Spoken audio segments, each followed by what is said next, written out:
اور ہم نے قوم عاد کی طرف ان کے بھائی ہود کو بھیجا.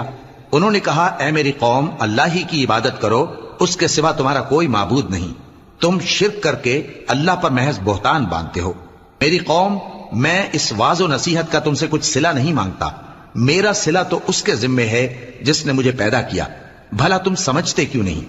اور اے قوم، اپنے پروردگار سے بخشش مانگو، پھر اس کے آگے توبہ کرو. وہ تم پر آسمان سے موسلا دھار بارش برسائے گا اور تمہاری طاقت پر طاقت بڑھائے گا. اور دیکھو گناہگار بن کر روگردانی نہ کرو.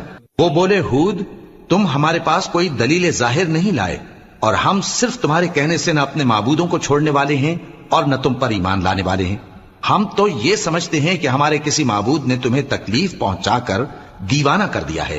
انہوں نے کہا کہ میں اللہ کو گواہ کرتا ہوں اور تم بھی گواہ رہو کہ جن کو تم اللہ کا شریک بناتے ہو میں ان سے بیزار ہوں، یعنی جن کی اللہ کے